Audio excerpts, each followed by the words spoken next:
Tere taas, head inimesed.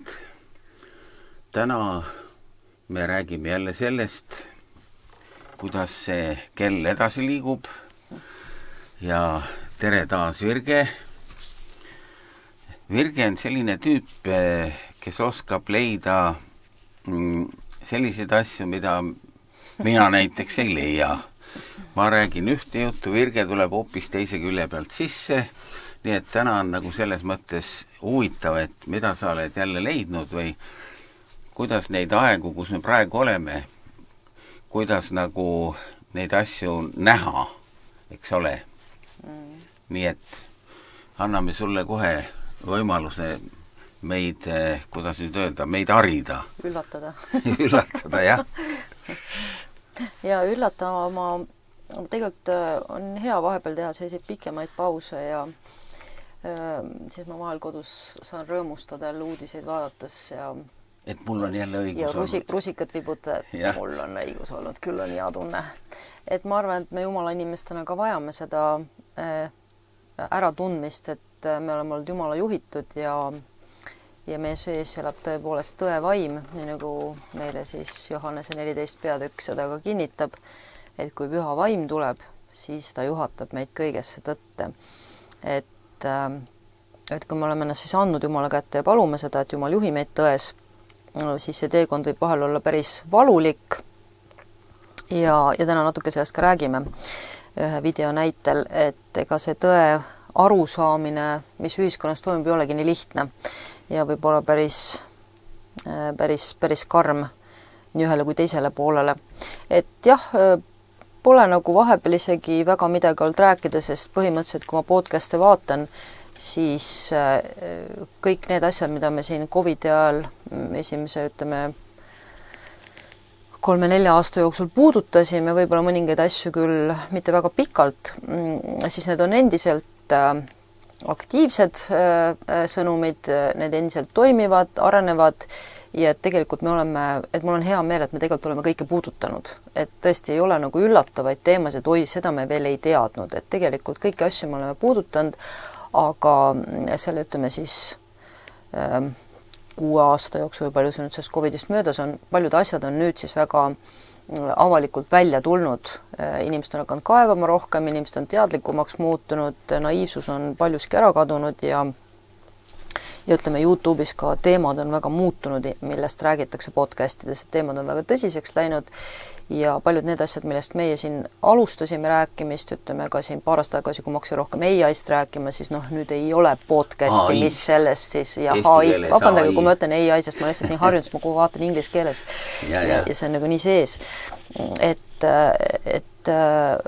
ei ole podcasti, kes sellest enam ei räägiks, et mul on hea meel, et jällegi me oleme siin olnud ajast ees, mis on ka hea tunnus kirikule või koguduse inimestele, kirikule ma ei tea, kui palju kirik siin taga just on, aga Jumal lastena me oleme olnud ajast ees ja need asjad, mida sai siin ka räägitud, sellest AI-st kui moodustuvast ilmselt kujust, mida inimesed peavad kummardama ja mis maailma juhib ja enesele allutab, et kui ma mäletan esimest korda, ma seda siin paar aastat tagasi rääkisin, siis tundus veel üsna siukene habras, et ma ei tea, panen äkki siin mingit puusse natukene, aga täna on tõesti väga palju podcast'e, kes seda samamoodi räägivad ja nii maailma inimesed kui kristlased, et hea tunne on nagu see, et me ei ole nagu valet jaganud, et kõik need asjad on reaalsed ja muidugi kordades hullemad, kui tegelikult me oma naiivsuses seda oleme vahel võib-olla arvanud. Aga mulle meeldib üldiselt podcast'e kuulata, mulle meeldib inimeste arvamusi kuulata ja eriti mulle meeldib kuulata selliseid inimesi, kes on raamatuid kirjutanud, sest tavaliselt inimesed, kes kirjutavad raamatuid, ka mõtlevad asjade üle väga sügavalt järgi, nad on sunnitud analüüsima, nad on sunnitud uuringuid tegema ja kuidagi, ma ei tea, mingi sisetunne tõesti tuleb, et nagu just Maik Vinger ütles, et prohvet ei ole see, kes teab, vaatab, jälgib poliitilisi uudisi ja siis räägib sellest, mis on nõus, et selle järgi see veel prohvet ei ole, aga kindlasti prohvetlik on see, mida sa oskad, uudistest välja lugeda ja sellise koondmuljena esile tuua, et kui me näiteks vaatame kõige esimest kirjaprohvetit Aamost, siis Aamos algab selliste statementidega, nagu inglise keeles või selliste põhjapanevate väljenditega, ütleb sellepärast, et see kuningas see tegi seda ja seda, 3-4 asja, mis ta tegi, tuleb Jumala karistus ja see riik tegi seda, Jumala karistus tuleb ja siis ta loeb ette mingi 4-5 riiki ja need asjad on ajaloos sündinud, igaüks võib kontrollida. Et need ülekohtu asjad, mis seal tehti, kes siis rebisid rasedaid katki ja kes põletasid luid ja kes ründasid vendi, et sa oled oma venda mõõgaga taga ajanud, sellepärast tabab sind see ja see kohus ja et seal on nagu väga selged põhjus-tagajärjed toodud, et see on nagu omane Jumala vaimule, et ta oskab näha, mis toimub poliitiliselt, aga oskab teha ka see järeldus, kuhu see lõpuks välja viib. Et see on see, mis on prohvetlik ja mis on kindlasti Jumala juhitud prohvetite ja Jumala juhitud inimeste selline õige ühiskonna nägemise viis, mille kohta Jeesus ütleb ju väga selgelt meile, Matteus ja Luukas, ma ikka aeg-ajalt jälle loen neid üle ja kuidagi neid jälle sügavalt imbuvad minusse, et Jeesus ütleb, valvake, et see tund, mis maailma lõpus tuleb, et see ei tuleks teie peale ootamatult ja valvamine ei tähenda kindlasti nii, nagu üks armas vend just hiljuti ütles, et tead, ma ei tahagi teada tegelikult, mis siin maailmas toimub, et nii hea on elada, kui ma ei tea mitte midagi. Nii ongi. Ja siis ma mõtlesin kodus natukene selle järgi, et ühelt poolt ma mõistan seda, ma vahel ka mõtlen nii ja siis ma ikka lähen ja piilun uudiseid ja jälle ärritan ennast ülesse heas mõttes või virgutan ennast ülesse, sest tegelikult on nii põnev selle ajaga kaasas olla ja seda kella tiksumist niimoodi mõnusalt kuulata, kuidas jälle tiksunud on jälle edasi kiiresti, et see ei ole piibellik, et me kristlastena paneme pea liiva alla nagu jaanalinnud ja ütleme, et me tegelikult ei taha üldse teada, mis on. Et tegelikult piibel käsib meid valvata. See ei ole soovitus, see on meie issanda Jeesuse Kristuse käsk. Ta ütleb, ma käsin teil valvata. Ja valvamine, kes on vähegi sõjaväes mehed käinud, teevad väga hästi, olen neid lugusid kuulnud öövalve valvamistest, et need ei ole üldse lihtsad. Uni kipub silma ja väsimus ja nälgi ja külm ja paha ja ei olegi, valvamine ei olegi tore tegevus. Ja peale selle juures nagu Habakuk ütleb, et Jumal, et millal sa selle täide veel lased minna, eks ole, mis sa oled lubanud. Et samamoodi, et ka see kannatamatus, mis tekib lõpuks, et tead asjad ei lähegi täide nii kiiresti. Et valvamine ei ole tore tegevus, aga see kuulub meie ülesande juurde kristlastena. Otsige need kirjakohad üles, lugege ja tehke endale selgeks, mida issand teilt nõuab. Issand nõuab teilt valvamist. Ja ta ütleb ju Luuka evangeeliumis, et see ei tuleks tee peale nõnda, nagu see tuleb. Aga hoidke, et oma südameid ei koormaks liigsöömisega, purjutamisega, peatoiduse muredega, et see päev ei tuleks tee peale äkitselt. Otse kui linnupaal, sest ta tuleb kõikide peale, kes kogu maapinnal asuvad. Nii, et tore, võtke teatavaks see tuleb. Siis valvake ja paluge igal ajal, et teid arvataks väärt põgenema kõigi sellest, mis tuleb ja seisma inimese pojas. Nii et see on Luuka 21, 34-36, et kindlasti tasuks endale see kõrva taha panna, see on päris karm kirjakoht. Et kui sa ei valva, siis võid olla kahjuks see mahajääja, sest sa ei saa asjadest aru ja sa lased ennast eksitada. Täna me sellest räägimegi. Üks selline tore podcast, mille ma leidsin ja mida siis paar päeva kuulasin, sest see tõeliselt paelus mind ja ma ei tea, kas see mees on usklik, aga vähemalt kõik see, mis ta rääkis, nagu kajas minu sees vastu. Ja tegemist on siis ühe sellise teadlasega, kellel on siis magistrikraad statistikas ja kraad ka siis psühholoogias. Ja kes on siis ülikooli juures töötanud ja kes on kirjutanud sellise raamatu nagu totalitarismi areng ühiskonnas. Ja tema on siis nagu uurinud ja ta on ka muid raamatuid kirjutanud, psühholoogilisi raamatuid.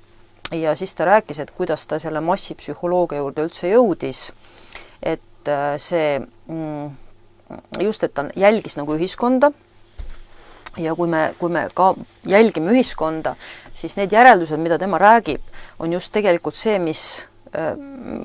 mida nagu Jumal on minule küll natuke teistmoodi rääkinud, aga põhimõtteliselt ütleme, need haagivad ilusti kokku ja haagivad piibliga kokku, et me saaksime aru, miks tekib see 6-6 ühiskond, eks ole, et kuidas see areneb, kuidas üks selline totalitarism areneb. Ja teeme ühe asja selgeks, et totalitarism ei ole siis mitte diktatuur.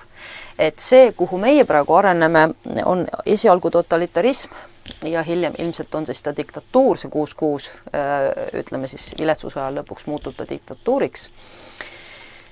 Ja kuidas ta selleni jõudis, oli siis see, et ta tegelikult andis ühe raamatu välja, ma nüüd täpselt ei mäleta, mis see oli, mingi psühholoogiarane raamat, ja siis ta nagu avastas selle käigus, et kui ta neid andmeid seal uuris ja kirjutas, et 85% teaduslikest psühholoogilistest uuringutest on valed ja neid ei saa hiljem kasutada, sest nad tegelikult ei baseeru tõele. Et nad ongi lihtsalt sellised väljaütlemised. Nii et taaskord soovmõtlemised. Nii seepärast nagu, et kui teile alati öeldakse teaduslik, kontrolli, sest meil on hästi palju teaduslikke asju, mida meile sisse söödetakse, küll seda, küll teist, küll kolmandat, eriti kas või soovahetuses või mis muuses, ma ei tea, igasugust sooprobleemides, et et meil on see kaasasündinud ja inimesed sünnivad mõrvageeniga ja igasugused muud siuksed veidrad teaduslikud uuringud, mis tegelikult me ei saa nagu öelda, et need oleks tõesed ja siis see oli tema avastus ja ta hakkas seda nagu uurima, et kui tema nagu siis tuli oma esimese raamatuga välja, see ei olnud mitte see totalitarism, vaid ma ei tea, mis iganes see oli siin alguses, võite ise vaadata, ma jätan selle siia alla, väga soovitan kuulata, kel vähegi intelligentsust ja tahtmist on nagu asjadest aru saada, see mees väga hästi räägib. Ja siis ta ütles, et ta hakkas tähele panema, et kui tema nagu rääkis ja ta tahtis selle raamatu kirjutada nii lihtsalt, et laps saaks ka aru, kuidas üks psühholoogiline uuring käib ja kuidas ta järeldusteni jõuab. Ja ma olen ka alati öelnud, et piibel ja vaimulik elu peab nii lihtne olema, et ma võin seda 3-aastasele lapsele ka seletada ja kui ma suudan seda 3-aastasele seletada, siis ma suudan seda ka 90-aastasele seletada. Et tõde peab olema hästi lihtne ja tema põhimõte oli ka see ja siis ta ütles, et naljakas oli see, et 90% inimesi muutus väga vihaseks tema peale. Ja siis ta mõtles, et mis jama see on, et kas see oli nii suur protsent? Ja 90%, nii ta ütleb siin, see võite kontrollida. Ja ta ütleb, et 90% inimesi muutus väga vihaseks tema peale kuulajatest, kui ta käis siis neid loenguid pidamas selle, siis teda hakkas nagu huvitama, et mis värk sellega on, et intelligentsed inimesed tulevad kuulama loenguid ja lähevad vihaseks. Ja see omakorda siis viis teda tähelepanekuteni, et väga paljud intelligentsed inimesed läksid vihaseks ja see tekitas temast segadust veelgi rohkem ja see viis teda siis järgmiste uuringuteni, et kuidas on siis intelligentsus ja selline kuidas on intelligentse inimese aju mõjutatud teatud moodi mõtlema ja see viiski siis seda totalitarismi uurimiseni, sest ta nägi seda oma loengutest ja oma ülikoolikaaslastest, et intelligentsus ei pane inimest õieti mõtlema. Ja tegelikult see on piibellik. Et miks ma ütlen, et miks mulle selle mehe nagu lugu meeldib, sest need on samad asja, mida Jumal on ka minu vastu rääkinud, ka läbi nende aegade, kui ma olen neid saateid teinud ja ma olen uurinud ja vaadanud ja materjale ja kokku pannud, siis piibel ütleb meile, et maailm ei õppinud Jumalat tarkuse kaudu tundma. Ja me näeme, et ja ta ütleski, et ta hakkas nägema, et intelligentsed inimesed vahel suudavad uskuda nii absurdseid asju, mida üks talupoeg ei suuda. Et me oleme siin ka saates rääkinud talupoja mõistusest, lihtsast talupoja mõistusest, et väga paljud intelligentsed inimesed näiteks COVID-i ajal uskusid meeletult sellesse fiktsiooni ja selles näitemängu. Uskusid teadusesse. Just. Ja see on seesama, millest tema siis räägibki, ta toob ka selle COVID-i näites ja sisse ja ütleb samamoodi, et see hakkas teda huvitama, et kuidas nagu intelligentne inimene vahel usub absurdsusi. Ja me näeme seda väga, nii nagu ka Paulus ütleb, et teie hulgas ei ole mitte palju tarku, mitte palju intelligentseid, vaid lihtsad inimesed, et sageli see nii-öelda see maine intelligentsus või tarkus ei õpeta meid, ei vii meid kuidagi lähemale Jumalale ega ei anna nagu ütleme Jumala riigis meile mingit eelist. Et nii nagu siis 1. Korintuse kiri ütleb meile 3. peatükis 3.18, ärgu ükski ennast petku, kui keegi teie seast arvab enese targa olevat selles maailmas, siis ta saagu jõledaks, et ta saaks targaks. Sest selle maailma tarkus on jõledus Jumala ees, see on kirjutatud, tema tabab tarku nende kavaluses. Ja jälle issand tunneb ära tarkade mõtlemised, need on tühised. Nii et Paulus siis annab päris hagu siin selle tarkusele, sest ta väga palju pidi väitlema tollaedsete intelligentsete inimestega usuteemadel ja täpselt samamoodi, et just nägi seda viha ja vastupõrkumist ja kividega loopimist ja igasuguseid huvitavaid hirmsaid läbielamusi oli tal. Ja siis ta hakkas nagu uurima, jõudiski siis nagu kuidas nagu kujuneb nagu teatud mõtteviis ühiskonnas. Noh, ütleme nii nagu COVID ajal näiteks või näiteks Nõukogude Liidus või näiteks Natsi-Saksamaal. Ja ta hakkas nagu uurima päris sellise pika ajastu jooksul erinevaid ühiskonnamudeleid ja jõudis väga huvitavate järeldusteni ja mõningatest nendest asjadest me oleme ka rääkinud. Aga seepärast oligi huvitav teda nagu kuulata, et see toetab seda, et kuidas siis intelligentsed inimesed usuvad fanaatiliselt teatud ideoloogiatesse ja siis narratiividesse, riiklikesse ideoloogiatesse. Ja ta räägib seda sellisel näitel nagu siis Natsi-Saksamaa ja Nõukogude Liit. Ja ta ütlebki, et inimestel on nagu vale arusaam, et Nõukogude Liit oli siis diktatuur, ta ütles, et ei olnud. Ta oli totalitaarne riik. Ja ta seletab ära, mis asi on totalitarismi ja diktatuuri vahe. Diktatuur on siis, kui sul pannakse püss nina alla, ütleme nii, nagu meil on Põhja-Koreas. Kui sa ei kuuletu või Hiinas, eks ole, siis me lihtsalt paneme su vangi ja laseme maha, on ju. Aga et totalitarism, ta ütleb, algab inimestest. Ja algab inimestest, kes fanaatiliselt usuvad teatud ideoloogiat. No, võtame täna, eks ole. Meil on olemas roheliikumine, meil on olemas AI liikumine, meil on olemas Ameerikas oli meil siin vahepeal PLM oli meil, eks ole, sul mustade liikumine, eks ole. Meil on olnud COVID alles üsna vaktsiini liikumine, eks ole. Vaktsiini liikumine, jah. Nii, et meil on olemas sellised liikumised, milles intelligentsed inimesed mingil põhjusel meeletult usuvad, eks ole. AI liikumine on üks suurimat nendest ja nagu inimesed ütleme, AI on nüüd pikemalt aega, teda saab veel, ütleme, läbi katsuda, aga niimoodi näiteks vaktsiini puhul, mis tuli niimoodi nagu väga järsku ühiskonda. Vaktsiinivärk on praegu riiklikult surutakse seda peale. Nüüd jah, eks ole, aga kui ta, ütleme, sellise pandeemiana lahvatas, eks ole, siis see tuli väga nagu äkki. Ja ta ütleb, et nagu see ideesse usub tavaliselt väga väike hulk ja kuna ma olen ise Natsi-Saksamaa lugu ka nende aastate jooksul nüüd põhjalikult natuke uurinud, sest üks asi, mida sul koolis õpetatakse nüüd täiskasvanuna tagasi vaadates dokfilme ja asju ja podcast'e kuulates, et see on nagu palju huvitavam, sest sa näed hoopis teistmoodi seda arengut ja ka Hitleri elulugu ja mida ma siin olen igast asju vaadanud, siis ma saan ka mõnes mõttes reflekteerida, mida see mees rääkis, et ma olen ise ka uurinud seda Natsi-Saksamaa asja paljudes nagu asjades.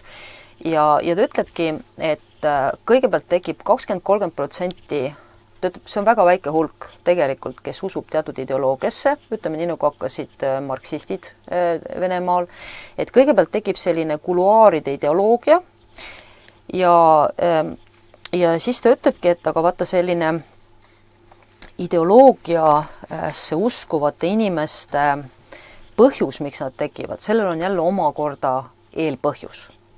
Ja ta ütleb, et eelpõhjus on üksindus.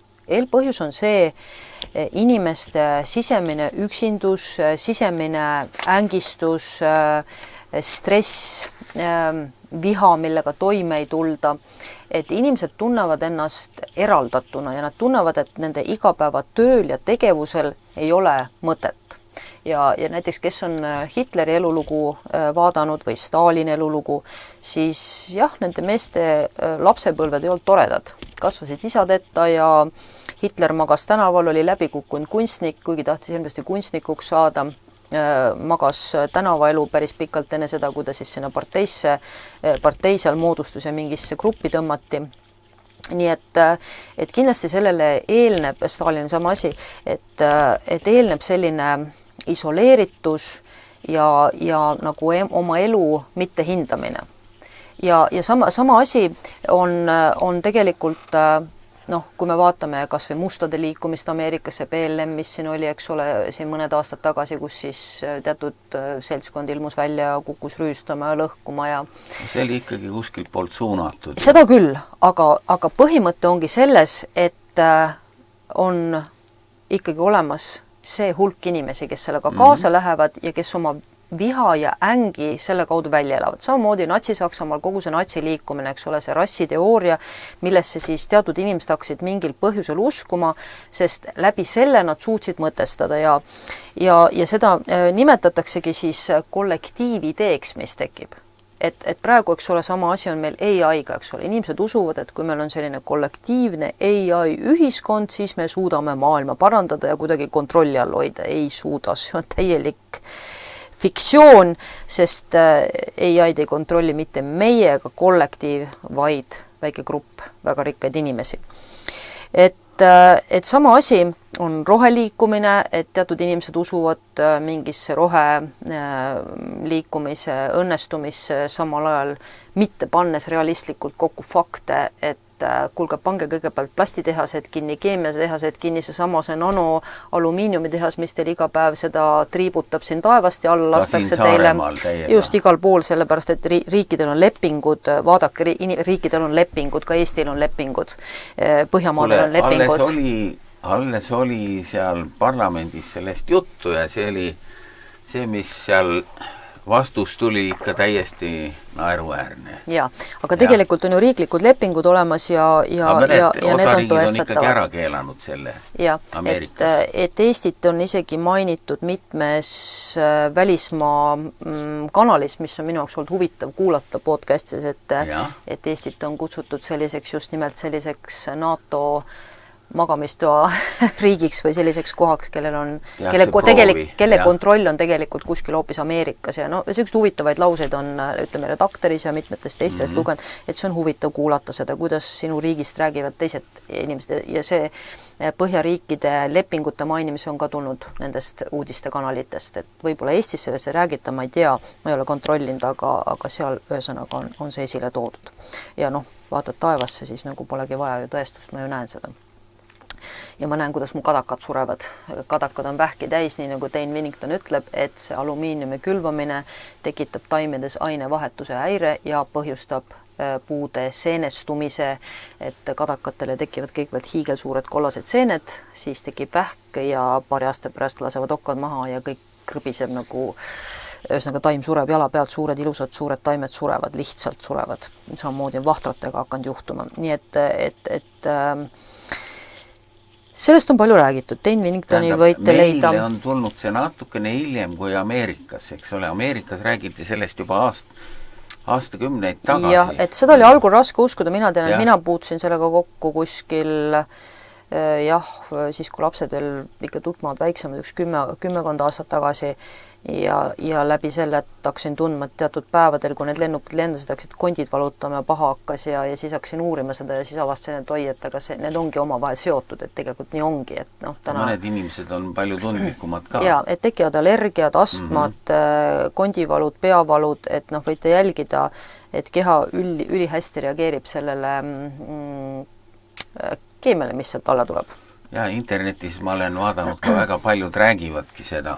Isegi Venemaal, et vaata lennukid lendasid ja mul on nii kehva olla. Just, et see on väga tugevalt seotud. Üle maailma on ju. Loomulikult, sest keemia mõjub kõigile ja me ütleme, et me oleme ju rääkinud, Ameerikas on see nanoalumiiniumi tehas, kes müüb nendele kompaniidele siis seda nanometalli, et palun vaadake, see on Ameerika üks rikkamaid kompaniisid. ei ole välja mõeldes, me oleme sellest ka saadetes rääkinud ja aadressid andnud. Aga siis tagasi selle totalitarismi juurde, et on olemas siis kollektiivne idee ja ütleme praegu, mida see, ütleme, AI ja interneti põlvkond on meile teinud, et on tegelikult isoleerinud inimesed üksteisest, et meile tundub nagu justkui see oleks liitnud, tegelikkuses on see kaugendanud. Et selle asemel, et saata isiklik kiri või kaart, me saadame mingisuguseid mõttetuid meile, emotsid, saadame mingid naerumärke, eks ole. Ja selle asemel, et kokku saada. Selle asemel, et kokku saada ja nii nagu üks inimene just üks päev ütles, mulle helistas, et tead, naljakas küll, et meil on telefonid, aga selleks, et oma tuttavale helistada, ma pean talle eelnevalt aja kinni panema, millal ma talle helistan. See on nagu absurd, eks ole, et mis mõte siis kogu sellel asjal on, eks ole. Ja see kogu see sotsiaalmeedia on tekitanud selle, et kui ma näen, et kellelgi läheb hästi, siis mul tekib kadedus ja siis ma just vastupidi ei tahagi talle helistada, ma ei tahagi ja siis ma mõtlen, et aga tal läheb nii hästi niikuinii ja mida ma siis veel siin õnne soovin ja helistan, eks ole. Et seda on Ameerikas väga põhjalikult uuritud, sest on tehtud uurimustöösid ja kindlasti te leiaksite neid ka üles, kui te otsite inglise keeles, et kuidas siis kogu see internetustumine on tegelikult meid üksteisest lõhestanud ja kaugendanud tegelikult mitte selle, ja see on, nagu ma ütlen, ärge unustage, Facebook on DARPA MK Ultra projekt, see on siis meelekontrolli projekt, mis toodi üles. DARPA on siis Ameerika kõige salastatum operatsioonikeskus, sõjaväeline operatsioonikeskus, mis viib läbi just neid totalitaarseid ühiskonna masssuunamiskontrolle ja Facebook on sellest läbi viidud, see on täiesti ebapiibellik, ütleme, suhtlusvorm, sest see on läbi interneti kaugsuhtlemine ja uuringud on tõestanud ja näidanud, et see on inimesi kaugendanud, mitte lähendanud. Just seda individuaalset, ütleme, see on tootnud sellist hästi palju, jällegi ma tahaks inglise keelde fake või vale kultuuri, näilist kultuuri, näed, mul on näiliselt kõik nii ilus, mul on ilus see, siis saad inimese kokku, siis kui sa YouTube'i lahti võtad, siis see on nagu terve hulk kriminaale, kes on tegelikult siis lõpuks vangi jõudnud, sellepärast, et nad on tegelikult inimkaubitsejad, nad on tegelikult, nende kodud on tegelikult segamini, nad on tegelikult mingid raharöövlid ja petturid ja Instagramis on neil tohutu selline suur järgijaskonnaga platvorm, mis tegelikult midagi tõde ei ole, siin on lausa olnud laste kuritarvitamist ja kõike, et see on väga vale suure näilisuse loonud. Ja inimkonna, ütleme, see paheline pool näidelda, teeselda, olla ebasiiras tuleb sellega kõige paremini esile, et on üks põhjus, miks mina näiteks kunagi, kui ma katsetasin Facebooki ja Instagrami, ma sain 2 aastaga aru, et see ei sobi mulle, sest see lihtsalt nõuab nii palju valetamist, et ma lihtsalt ei suuda seda teha.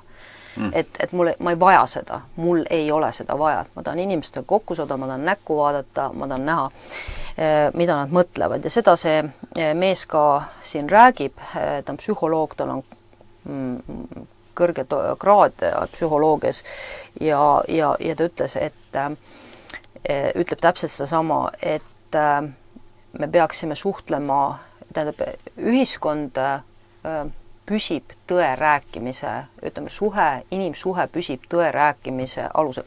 Ma ütlen, ma ei tea, kas see mees on kristlane, aga see jutt on nii piibellik lihtsalt, sest ma olen neid teemasid ise viimastel aastatel hästi palju uurinud, selliseid kirjakohti, mida meil kantsletes ei räägita millegipärast, ma ei tea, miks. Me räägime armust, aga me ei räägi sellest, mida meie tegema peame. Me räägime kogu aeg sellest, mida Jeesus meile annab, aga me ei räägi sellest, mida meie Jeesusele kaasinimestele andma peame.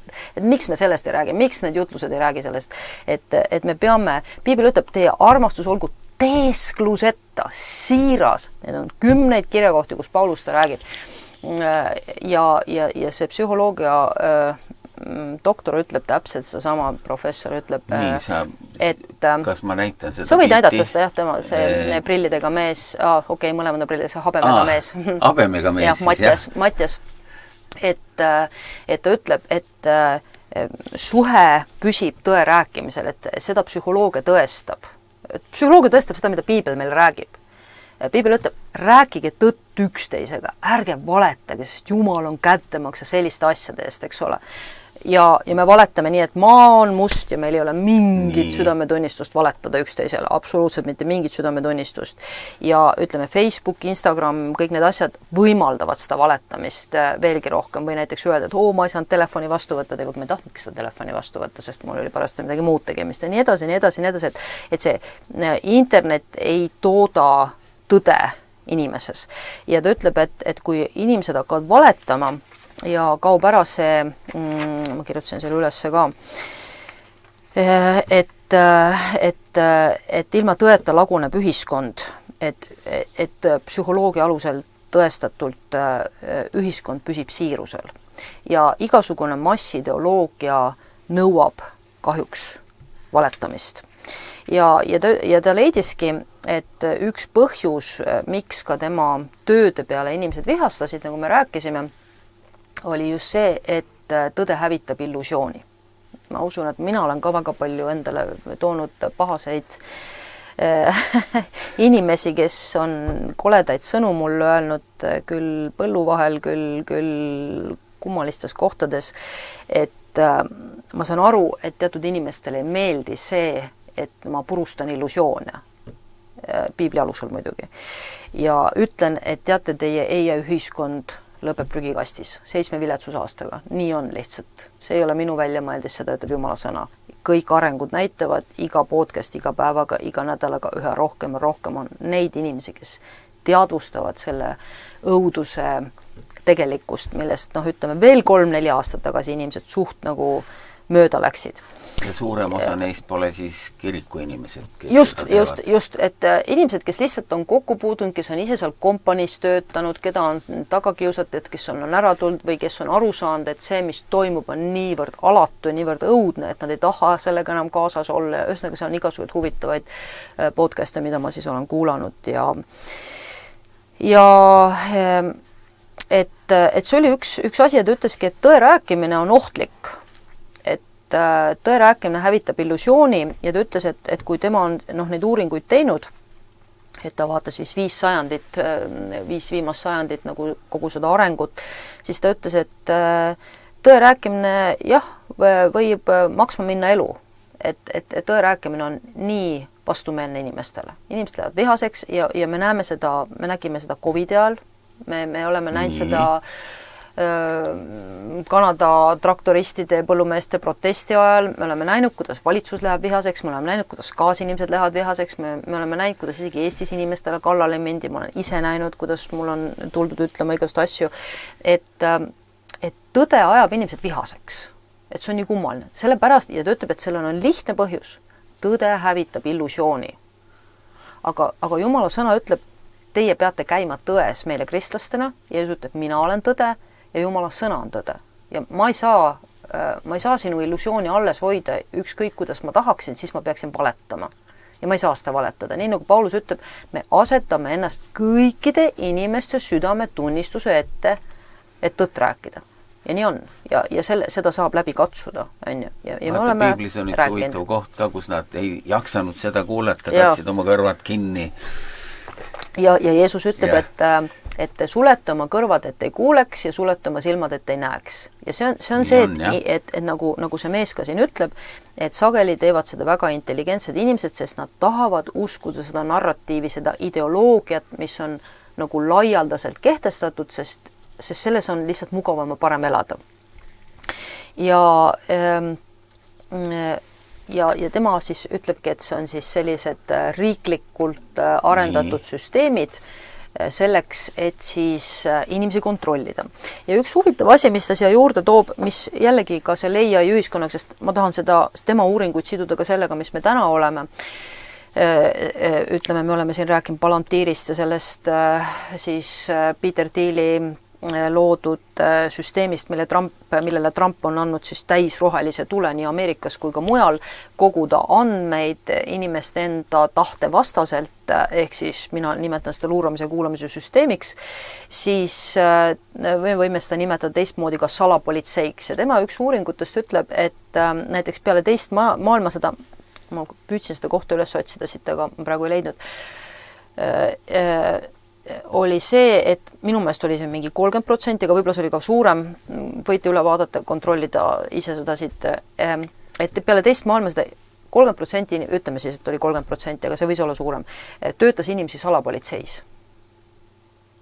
Kogu rahvastikust. Just, et see on nagu massiline, no kui me võtame Vene aja, me kõik oleme kuulnud Vene ajal, eks ole, mina olen veel Vene ajal kasvanud, neid blokiraatoreid. Krõmm käib, keegi sa kuuled, keegi paneb teisel pool sul no siis kui olid need lauatelefonid. Just lauatelefonidest sa kuulsid, keegi kuulas pealt sind, eks ole, et see oli väga-väga tavaline, samuti seintes augud ja siis mingid onud, kes pakkusid luuramistööd, näiteks ma tean, mu mehe isale pakuti, et hakkaks oma naise järgi luurama, kes kirikus käis ja neid pakkumisi on teisigi, mida ma olen kuulnud ja tean, et salapolitsei on alati olemas olnud. Ütleme, et tänaseks on ta lihtsalt läinud teisele tasandile, täna tehakse seda interneti kaudu, eks ole. Ja me peame ühest asjast aru saama, mulle endal on sellest olnud ühest asjast, et ega siis 6-6 süsteem, mida me praegu siin arendame, kui nüüd keegi arvab, et see ei ole 6-6 süsteem ja see on 6-6 süsteem, ka ametlikult on nad selle nime selle pannud, on olemas selline lehekülg nagu patent 060606, mis kuulub Bill Gatesile, kes siis arendavad just nimelt seda, et oleks selline täiskontroll inimeste üle. Ma sinna jõuan siis, kuidas see täpselt toimub, sellest on ka siis siin podcastid olemas. Aga et on olemas siis salapolitsei, et AI ei saa minu järgi jälitada. Selleks on vaja inimesi. Keegi peab ikka olema arvutitega. Keegi peab nuppu vajutama. Keegi peab kollektsioneerima ja keegi peab kuhugi välja minema ja keegi peab ütlema ja keegi peab reflekteerima ja keegi peab kuskil Nendel on muidugi märksõnad ka, mille järgi siis sa ei tohi igasuguseid sõnu üteldagi, mille järgi midagi asi tööle läheb. Jah, ma ütlen, ja ühesõnaga, ja me oleme rääkinud, et Ameerikas, ma olen näinud ka seda videot, kui te tahate, võite selle ise YouTube'ist üles otsida, ma arvan, see on seal alles, kus ta näitab siis Ameerika seda kontrollikeskust. Et see on mega suur ruum täis kaameraid ja siis seal on inimesed ja see vist on üle 300 000 inimese, kes töötab valitsuse palgal selleks, et luurata ja kuulata kaasa inimeste järgi.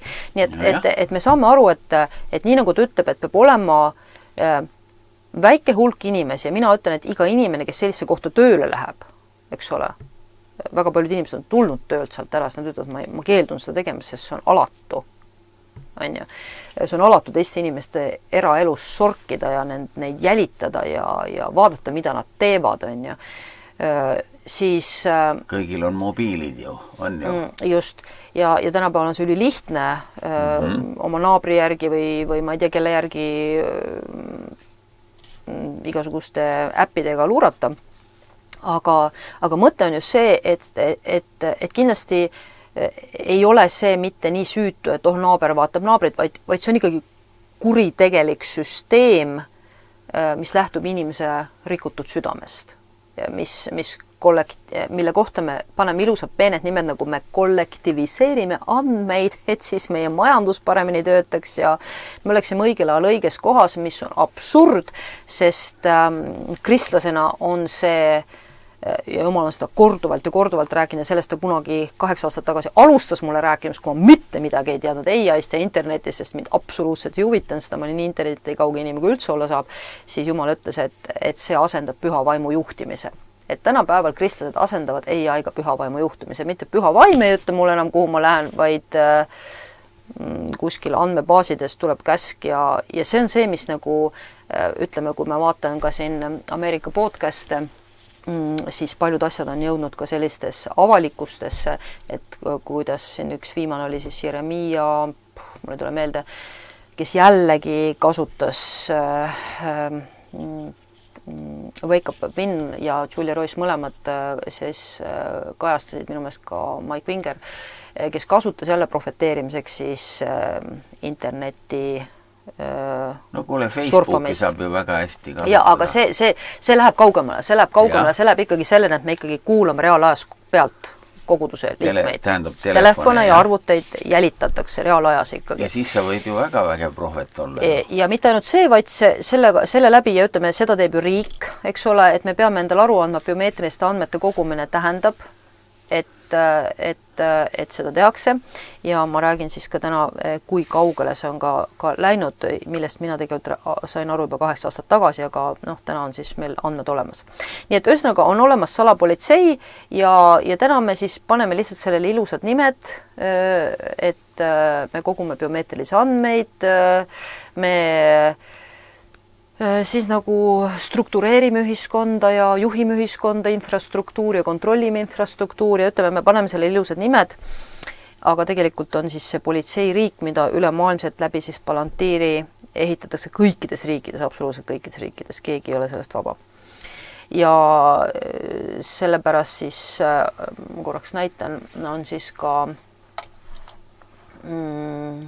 vist on see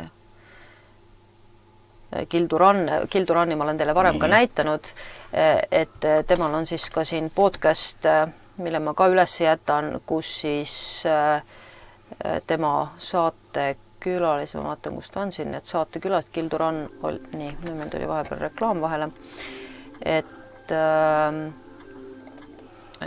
kus siis Gildurann on siin ääres, ma võin korraks näidata, tema on siis üks nendest, kes väga palju on selle AI vastu sõna võtnud, üks ajakirjanik ja siin on siis tal 2 saatekülas, kes Ameerikas siis võitlevad väga Palantiiri vastu ja siin nad siis ka näitavad seda Palantiiri töövõtjate andmebaasi, kes siis kõik Palantiiriga, ütleme, koostööd teevad, et jah, vot see on siin, kohe näitan.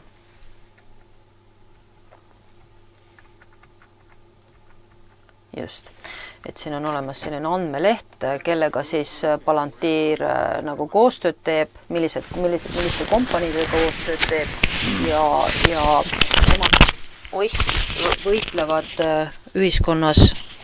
nemad võitlevad ühiskonnas, siis selle vastu, et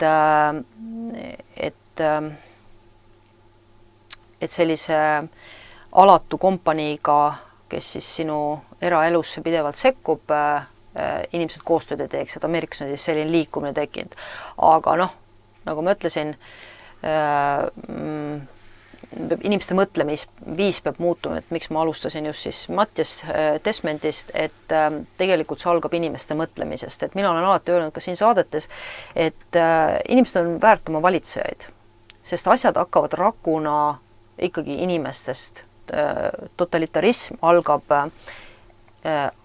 no nii, minu vahepeal kustub ära mul ekraan, et totalitarism algab inimestest ja sellest, millesse inimesed usuvad ja mitte ei alga riigijuhtidest. Ja kui on piisav hulk inimesi, kes usuvad teatud ideoloogiat, siis on valitsusel väga lihtne, ütleme, see täide viia. Nii näiteks nagu Trump praegu on andnud kogu selle Silicon Valley grupile täieliku vabaduse ja saanud läbi selle ise maailma rikkamaks meheks. Nii et Trump on praegu maailma üks rikkamaid mehi. Tänu sellele just selle Palantiirile vaba käe andmine, pluss veel see, et nad siis ise ostavad ja müüvad neid stokke ja rikastavad iseennast ja laiendavad oma mõjuvõimu meeletutes kogustes. Et me näeme 6 süsteemi väga kiiret arengut. Jah, see keskus on Silicon Valley, see keskus on arvuti, see keskus on Big Brotheri süsteem, see on AI, absoluutselt, selles ei ole täna mitte kellelgi, mitte kusagil kahtlusi ja nii nagu Gildurann ütleb, et kui keegi ennast nagu alguses tutvustab teatud viisil väga avalikult, siis tuleb teda uskuda ja Palantiir on ennast kogu aeg tutvustanud ennast sõrmuste isanda siis selle kõikenägeva kuuliga. Nad on nimetanud oma, ütleme, neid office'eid, kontoreid siis nimedega Rivendale ja Shadowed, mis on kõik sealt filmist võetud, samuti projekt Mitral ja nii edasi, et need on erinevad nimed, mis nad kõik on siis sõrmust isandast võetud, kes on seda filmi näinud, siis teavad, millest jutt on. Nii et pluss veel see, et praegu Peter Thiel käib üle maailma rääkima siis antikristusest ja antikristuse süsteemist ja siis katoliku kirikutes, mis on siis nagu eriti irooniline, et Metsaline ise käib ise endast rääkimas, et see on, ja seda on talle ka seal siis katoliku kirikutes öeldud, et kuule mees, et sa ise ju oled seda süsteemi ehitamas, et miks sa räägid sellest. Et me elame selles ajastus, et kui me lubasime täna rääkida, et kuidas meie ajakeel läheb, siis Piibel ütleb meile väga selgelt, et ja Metsaline ja temale anti suu rääkida suurustamise Jumala pilkesõnu ja temale anti meelevald tegutseda. Ja ta avas oma suu pilkamiseks Jumala vastu, et pilgata tema nime ja tema telki ja neid, kes taevas elavad ja temale anti võimus pidada sõda pühadega, nad ära võita. Nii et Piibel ütleb meile seda, et kogu selle süsteemi üks tunnusmärk on kõike pilgata, mis puudutab Kristust, mis puudutab Jumalat, mis puudutab püha vaimu ja justkui see üle võtta, nii nagu Piibel ütleb meile, et antikristus võtab üle kõik, mida nimetatakse Jumala teenistuseks ja Jumalaks ja omistab selle ja väärastab selle ja üks sellest kindlasti on see ei-aistamine, kirikute selline internetistamine ja pastorite kaasahaaramine. Ameerikas on näha selle tohutut tagasilöök ja mõju juba praegu. Et inimesed enam ei oska käia pühas vaimus, vaid nad oskavad siis üksteise järgi luurata ja kuulata interneti kaudu. Et see on püha vaim, tähendab, et me peame aru saama, et see 7 viletsusaastat ei tule nagu selline Jumala karistusena siia maa peale, vaid tuleb kohtuna, et Jumal ütleb, okei, te valisite kogu selle AI, las AI otsustab ilma üle, las ta muudkui laseb seda alumiiniumi, las ta otsustab meie tervishoiu üle, nii nagu Ameerikas ka siin Gilduranne, nemad räägivad sellest, kuidas seal siis näiteks haiglasüsteemides AI kõike otsustab ja kuidas on palju probleeme ja asju tekitanud, samuti ICE-s ehk siis nende sellises välispoliitikas, kuidas nad hakkasid avastama, et teatakse, kus nad elavad ja mis autoga nad sõidavad ja mis on nende minevikus juhtunud ja siis nad hakkasid nagu uurima, et see naine, kes seal külas on, Gilduranil ütles, et kes ise ICE-s töötab, et hakkas nagu siis uurima, et kus siuke info tuleb, et minu kohta teatakse kõik ja siis nad jõudsid selle Palantirini ja ühesõnaga, et paljud on sedapidi siis avastanud selle, et kuidagi liiga palju teatakse minust. Kust see info tuleb, eks ole, ma olen seda sama kogenud, eks ole, teatakse, mis ma kodus räägin, mis ma ütlen, mis ma mõtlen nagu vau, keegi luurab mu järgi, on ju. Et see on kindlasti väga selline alatu ja haige süsteem, mis tekitab totalitarismi ja annab siis teatud inimestele, kellel on siis ütleme, koht selles valitsuses oli see siis rassiteoorias või olid nad siis marksistid, tänapäeval siis AI seltskond, et kellegil on siis tänu sellele see, nagu ta ütleb, et see võime oma üksindust ja sisemist tühjust välja elada kollektiivse idee kaudu ja tunda ennast sellisena nagu teostatuna. Ütleme, sama asi on, ka megachurchid ehk siis need suurkirikud Ameerikas, et neid ei ühenda mitte individuaalne suhtlemise, seal ei olegi seda võimalik teha, sest ma ei tea, sa ei suuda 10 000 inimest ju korraga tunda ja ma ei tea, see on isegi suuremad need kirikud, et vaid just, et see individuaalsus kaob ja on lihtsalt mingi kollektiivne idee ja see muutub täiesti kontrollimatuks, nii suurt asja ei ole võimalik kontrollida enam. Aga marksism on ikkagi vallutanud kogu maailma. Ikka praegu ka. Marksism on võetud Piiblist ja selle võtsid juudid ja nad võtsid põhimõtteliselt Vana Testamendi ja nimetasid natuke teiste nimedega, aga põhimõtteliselt et kurat ei mõtle midagi uut välja, ta lihtsalt võtab vana hea, mis Jumal on loonud ja perverteerib selle ja moondab selle ja kasutab seda. Aga et mõte ju tegelikult juudid, nad võtsid selle Vanast Testamendist, nad võtsid selle ilusti Piiblist ja kristlikust kultuurist. Ja Gilduranne või see Mattias siis ütlebki, et alati siis igasuguse sellise riigi korraga, kus inimesed üksildaselt koonduvad, siis tekib see, ja ta ütles, et ta ütleb siin ka siis seda, et tekib see salapolitsei, nimelt see osa elanikkonnast, kes riiklikku ideoloogiat usub ja kes on nõus riigile üles andma kõiki, kes niisama fanaatiliselt sellesse ideoloogiasse ei usu ja selle narratiivi ei järgi, nii et igas magamistoas, igas köögis, igas majas, iga oma pereliikme valmis riigile üle andma, kui nad pole riigi narratiivile piisavalt lojaalsed. Ja näiteks nii juhtus siis, ta toob näite Iraanis 1978, kes siis nägi pealt, kuidas siis ema andis oma poja üles. Nii et sedasama ma olen rääkinud doktor Pinn, Tartu Riikliku Ülikooli siis professor, kes on kirjutanud raamatu Türannia ajalugu, põhimõtteliselt sama teema, räägib seda sama ka siis Prantsuse revolutsioonis ja igal pool mujal, ütleme, me oleme Eestis seda näinud, et see seletab ka, ütleme, ka mis toimus enne teist maailmasõda Eestis, et sama asi, eks ole, et oli tekkinud teatud kihtkond inimesi, kes olid valmis ära andma oma naabrid, oma külaelanikud, näiteks minu abikaasa on rääkinud sellest, et näiteks nende külas, kus nende ema elas, ei olnud ühtegi Siberisse minejat, kuna ei olnud kedagi, kes oleks ära andnud. Ja nende külast ei läinud mitte ühtegi inimest Siberisse, kuigi seal olid väga suured talud olid Virumaal. Nii et ikkagi oleneb kohalikest inimestest. Jah, nii nagu ta räägibki, see totalitarism saab areneda, eks ole. Nõukogude võim ei saanud teisiti sisse tulla, kui pidi olema kohalikud reetjad. Pidid olema kohalikud äraandjad ja muidugi kahjuks paljud nendest võib-olla on aidanud ka siin Eesti Vabariik edasi ehitada, on ju. Et see on eriti kurb, eks ole, kummaline. Ei, nendel on nina nuusutab, kus kohalt kus on kasulik, eks ole. Nii et selles mõttes peab olema hulk inimesi, kes on valmis reetma oma riigi, oma põhimõtted teatud idee nimel.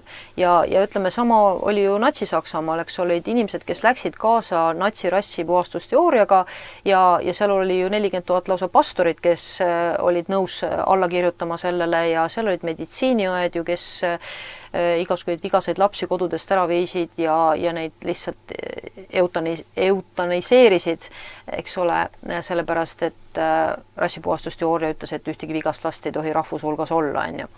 Et peab olema hulk inimesi, kes usub ideesse. Et sul peab olema selline hulk inimesi ja praegu siis me oleme uue totalitarismi arengus ja see on siis AI ja roheliikumise totalitarism, mis siin praegu areneb juba pikka aega ja me näeme, kuidas kogu aeg läheb kitsamaks ja kitsamaks, sellepärast et üha uusi reegleid tuleb juurde ja kuna me oleme siis interneti kaudu väga jälgitavad, siis jah, see lõpp on väga selgelt ju ja ühene, nii et mina nimetan seda luuramist ja kuulamist koerasaba tagaajamiseks. Et sa oled rumal inimene, sa arvad, et sa luurad ja kuulad ja justkui midagi kontrollid, aga tegelikult sa oled oma enda saba taga, sest sa ehitad ise endale seda lõksu ja tegelikkuses nagu sind kontrollitakse, et see on püramiidskeem, väga selgelt püramiidskeem, selle otsas on 10% inimesi, kes on ülirikkad tänaseks, eriti tänu AI arengule, kes on suutnud ennast sinna siis tippu saada ja keda absoluutselt sinu isiklik elu ei huvita ega sinu varandusega midagi, sa lihtsalt teed musta tööd, et kes on näinud seda multifilmi Supervaras, mis oli üks minu lemmikmultikaid kunagi ja ma alati mõtlesin, et huvitav, mis idee selle taga on, aga see minu meelest just see minionide teema on täpselt just see, et ühiskond on nagu need minionid, et kes on näinud seda, oskab seda paralleeli ilusti, et see need itsitavad ja kõhistavad ja tantsu vihtuvad ja lollusi tegevad ja jäätist ja banaani söövad ja igasuguseid, mida seal kõik nad teevad, et vaadake seda Supervaras, neid minione, et ma arvan, et see multifilm on loodud väga kriitiliselt, väga irooniliselt sellise kirjeldusena, kuidas ülevalt see seltskond inimesi näeb. Et me oleme nende jaoks minionid. Minionid, kes täidavad nende ilusaid ideesid ja aitavad neil totalitarismi ehitada ja lõpuks siis diktatuuri. Praegusel hetkel on ta siis selles faasis, et on veel totalitarism. Ja siis nagu me ütlesime, et mida kõrgem haridustase, seda vähem on kainust, et see oli siis see, kuhu ta jõudis ja me näeme, et sellesse totalitarismi ehitamisse tänapäeval on ju väga suur hulk teadlasi haaratud. Väga palju sellist, just tarku inimesi, ülikoole, kõik, küll see COVID-i asi käis läbi ülikoolide, küll see AI asi käib läbi ülikoolide, küll see LGBT asi käib läbi psühholoogia doktorite ülikoolide ja nii edasi, et me näeme, et sellesse on haaratud tegelikult just intelligentsed inimesed, ta just aga väidab. Võib-olla on isegi nii, et nad ei tarvitse seda uskuda, aga vaata, inimene tahab ühiskonnas kedagi olla, eks ole, et ta näeb, et see on praegu teema, kus ja sinna jõuab siis ka seesama Mattias oma arengutega, oma avastustega ja ta ütleb, et see sai alguse, selline mõtlemine sai alguse, tema uuringute põhjal 17. sajandil algas selline asi nagu ratsionaliseerimine, ratsionalistliku mõtlemise ülistamine ja ta ütleb, et tegelikult, et kui tema psühholoogiat uurinud ja ütleme, kui ma vaatan piiblit, siis tegelikult inimene on absoluutselt ratsionaalne olevus, inimene on usuolevus, inimene on tegelikult intuitiivne olemus, inimesel on 7. meel, inimesel on vaist, inimesel on, seal ei ole midagi ratsionaalsusega pistmist, et me vahel ütleme, kui ma nüüd ei ole püha vaimu täis inimesena, ma ka pidevalt kogen prohvetlikke selliseid välgatusi ja tean asju ette ja Jumal näitab ka asju ette ja see on täitsa niisugune loomulik elustiil, aga isegi maailma inimene, kuule mul tuli niisugune sisetunne. Iga inimene on seda oma elu jooksul kogenud. Naistel on natuke nagu rohkem seda vist. Jaa, aga on ka mehi, et me näeme seda, et tegelikult me ei ole üldse ratsionaalsed, me ei oska seda seletada, miks see nii oli. Lihtsalt me teame või me oleme õigel ajal õiges kohas ja me ei oska seda seletada, eks ole. See on nüüd see, mida siis Palantiiri AI üritab järgi teha. See on üks nende väga kindel eesmärk, on see prediktiv ehk ette ennustav Palantiir, et me teame, mis sa selga paned. Me juba aimasime su mõtteid, sa paned täna ruudulise pluuse selga, on. Ja see võib olla tõesti kokkusattuvust juhus, jaa, see oli, meie arvustasime kokku ja tühjagi te arvutasite, see lihtsalt võib-olla mingi osa sellest võib täppi minna, mitte kõik siiski. Et ühe asja me peame selgeks tegema, mina kui kristlane, mina kaitsen alati Jumalat ja püha vaimu, sest selleks ma olen kutsutud. Ja mis on nüüd AI ja prohvetluse vahe? Kui Jumal lubab, siis ma tegelikult tahaksin rääkida natuke prohvetlusest mõned saated. Ja mis on ja mis ei ole prohvetlus piibli põhjal ja ütleme Jumalat tundes. Ja üks asi, mida ma nagu ette ütlevalt võin öelda, AI ei ole prohvet. Miks ei ole prohvet? Prohvetluse, ütleme koondnimetus, kui ma just kirjutasin selle lause endale üles. Ütlen veel kord, et see on AI. Ja. Virge räägib teda AI. Ma räägin inglis keeles, sorry. Et prohvetluseks me nimetame seda, mis lähtub Jumala enda suust, ehitab üles Jumala riiki ja toetub Jumala sõnale. Nii. Ja see on ka kindlasti inimene, kes on ise Jumalat tundev uuesti sündinud inimene. Prohvetlus ei ole siis, kui keegi nõid ennustab või keegi teine ennustab. Nii. AI ei ole prohvet, kuigi nad üritavad seda prohvetluseks keerata. AI ei ole prohvetlus ja nii nagu nad väidavad, et nad suudavad asju ette ennustada. Ma toon ühel väga lihtsa näite, kuivõrd tühine on AI prohvetluse kõrval. Ja see on üks näide. AI vajab pikaajalisi jälgimisi. Prohvetlus ei vaja. Ma lihtsalt tean asju. Seal on see, mida tema ütleb, mis on ratsionaliseerimise ja inimolemuse tegelik vahe. Kui me võtame Vana Testamendi, need mehed ja naised teadsid 2500 aastat ette asju, mis juhtuvad täna. Või kui me võtame ilmutuse raamatu 2000 aastat tagasi, on ta kirjeldanud 6 süsteemi, mis tuleb. Nii täpselt, et seda lihtsalt ei ole võimalik täpsemalt kirjeldada. On kirjeldanud Paulus inimloomuse olemust, Timoteuse 2. kirjas 3. peatükk, inimesed on rahaahned, isekad, blablabla. Võtad, vaatad, no nii on lihtsalt, on ju. Prohvetlus on otseühendus Jumalaga ja mul ei ole vaja mingeid andmeid ega jälgida sinu harjumusi, millises seenemetsas sa käid, millist laulu sa kuulad, kuidas sa spordid, kuidas sinu seksuaalelu on. Mul ei ole seda vaja. Sest Jumal võib mulle prohvetlikult öelda asju, mida ma tean ja need on üleloomulikud ja need on tõde. mul on pikk 36-aastane kogemus prohvetlusega, Jumala inimesena ma võin teada asju ja ma ei oska seletada, aga ma tean. Ja vot see on patt ja selle vastu ma olen niivõrd Jumala lapsena, et AI kasutatakse prohvetlusena, sest ta ei ole seda. Ta on analüüs. Kas Eestis tead sa, ma ei oska öelda, Eestis ma näen, et seda püütakse ja seda püütakse kasutada prohvetlusena kindlasti ka riigi ja maailma inimeste poolt ja kindlasti ka selle globaalvalitsuse poolt, et nad püüavad sind jälgida, see ongi biomeetriliste andmete kogumine, kaardistada sinu käitumine ja ette ennustada, kuidas sa võiksid käituda. Et me teaksime siis kohal olla. Kui sa kuhugi lähed ja midagi teed ja midagi seljas kannad, ma olen seda 8 aasta jooksul korduvalt näinud ja ma ütlen, see on täielik jama selles mõttes, et see on jälitussüsteem ja matemaatiline analüüsisüsteem, kuid ta ei ole kunagi prohvetus sellepärast, et kui nad seda oleksid, siis nad arvutaksid välja selle, mis on siin leheküljel 19. peatükis, kuidas nad hävitatakse Jumala poolt ja tuleb Jumala riik. See tähendab seda, et nad on ülirumalad, et tegelikult see matemaatiline analüüs, ma räägingi, see on koera saba tagaajamine.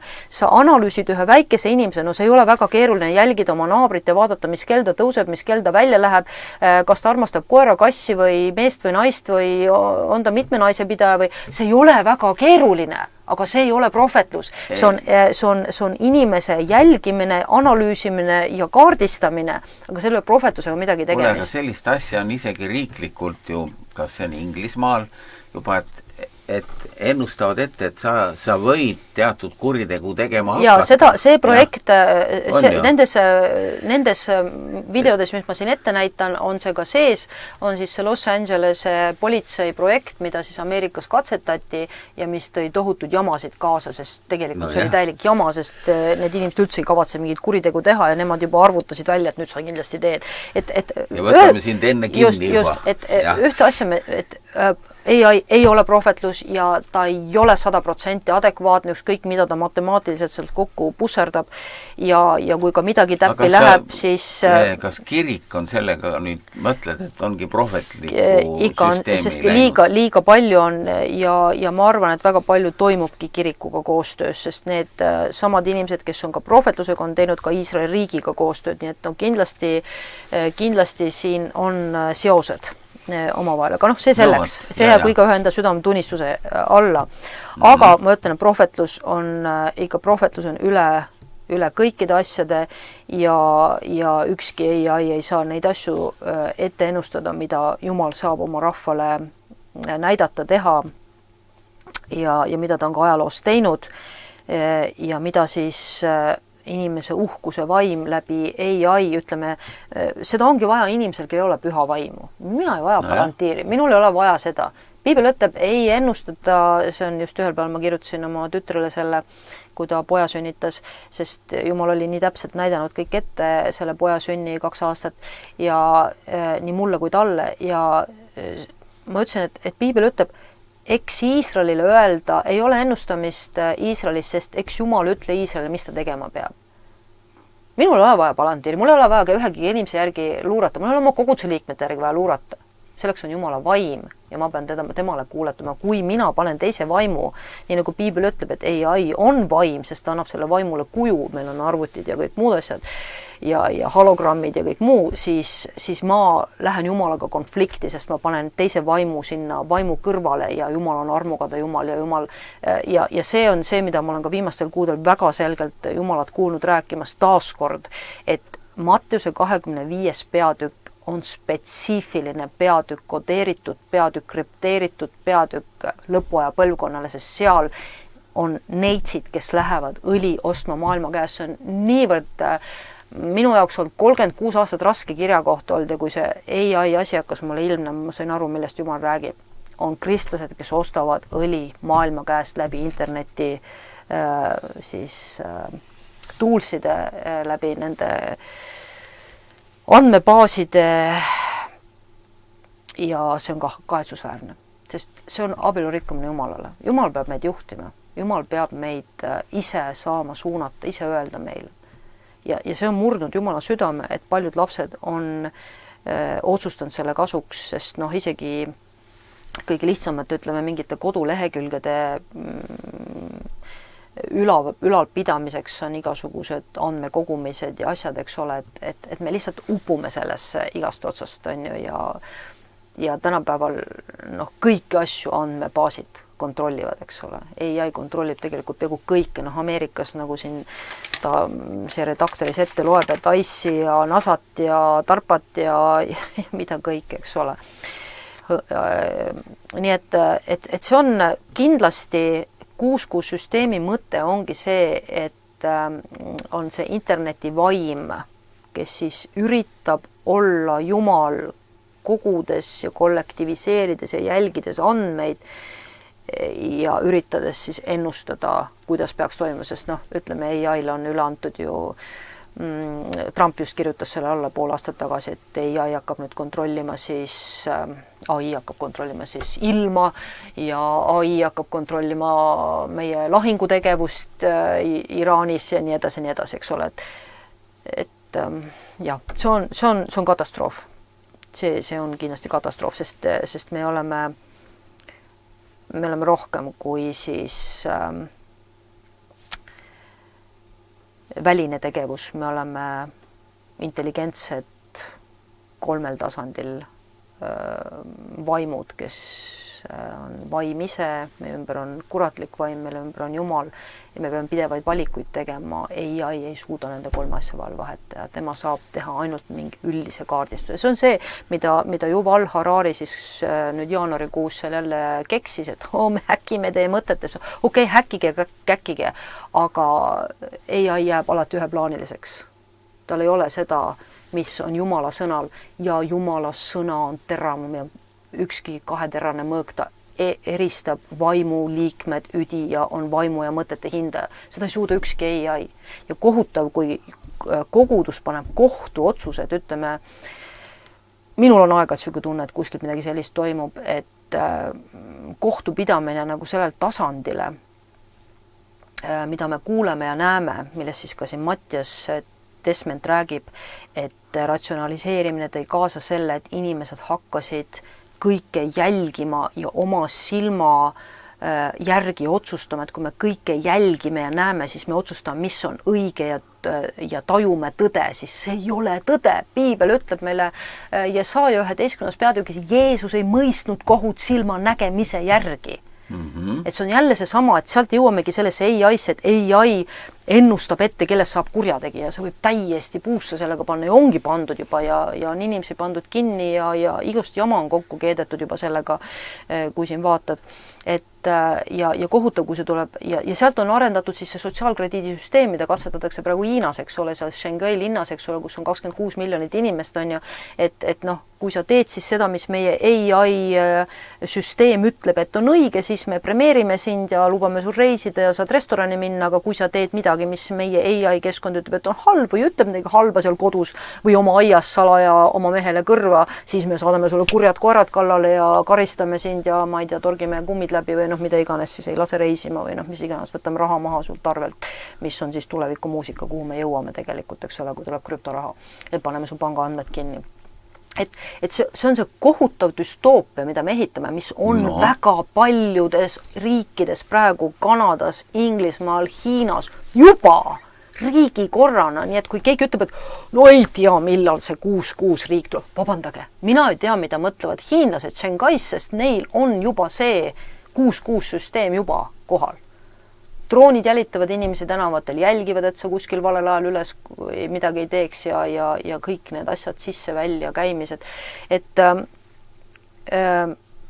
6-6 on siin. Mina ütleksin lihtsalt, et kaua Jumal veel kogudust lubab maa peal olla. Mina ei oota 6-6 süsteemi tulekut, see on juba siin ja nagu ma ütlesin, igaüks võib minna vaadata Bill Gatesi lehekülge 0606 ja ennast kurssi viia, mille taustal siis on veelgi hullem asi, on siis selline redaktor tegi just eelmine nädal siis selle podcasti ja kus neil on siis siin külas üks Kanada ajakirjanik, ma olen teda ka varem vaadanud, seda naist. ja tema Siin, siis ja tema räägib nüüd sellest, mida jällegi me rõõmustasin, et jess, me oleme sellest rääkinud, rääkisime Covidi alguses, päris alguses ja me rääkisime siis sellest, näitasime teile ühte geneetikut Marie Carey või ma ei mäleta täpselt seda nime, ma tean, et on Steve Bernoni leheküljel on ka üleval, ta käis nendel kodus külas seal ja tema oli siis geneetik, ta olid enda laborid ja tema mäletad, kui ta rääkis meile nanorobotitest, mis siis süstimise käigus inimese kehasse sisendatakse ja võivad siis seal teha igasuguseid asju, massipsühhoose ja enestappe ja milleks kõik inimest mõjutada.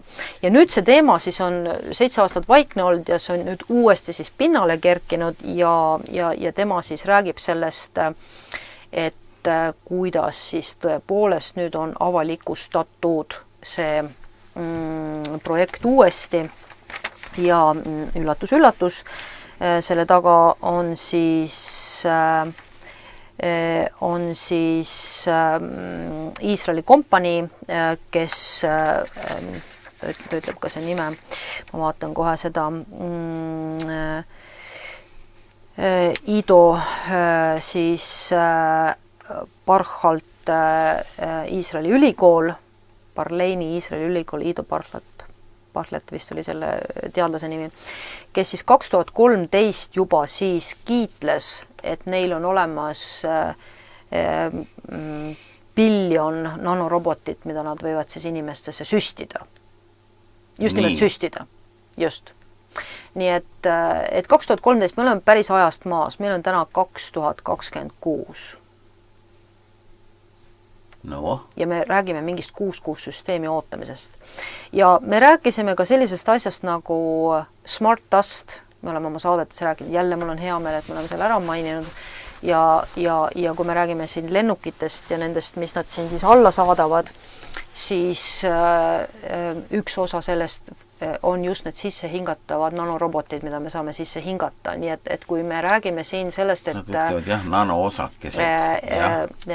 Ma kohe räägin sellest, mis on, et kui me räägime siin mingisugusest märgi käele võtmisest, nii nad alustavadki seda siis sellest Rootsi näitest, et Rootsis on tohutu massiline see kiibistamine, inimesed on nii vaimustatud sellest süsteemist, siis ta ütles, et see on väga, väga tühine probleem selle kõrval, kui sind kiibistatakse ära nii, et sa seda ise ei tea. Ja see ongi siis läbi nanorobotite. Ja siis need nanorobotid on siis ja siis 2015, 2013 nad siis Iisraeli see ülikool kiitles sellest, see on siis 837, ma võin teile ka näidata, et keegi lisaks mulle jälle öelda. 837.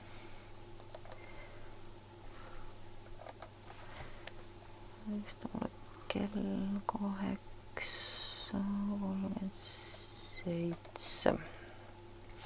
Nii, ja need, kui sa paned selle teksti ette, siis me näeme siin, et kus siis nad on, IP-aadress on siis ühendatud koheselt selle kaugjuurdepääsuga, et kui see nanorobot läheb sinu sisse, siis ta on kaugjuurdepääsuga liidetud ja mina tean seda, et kui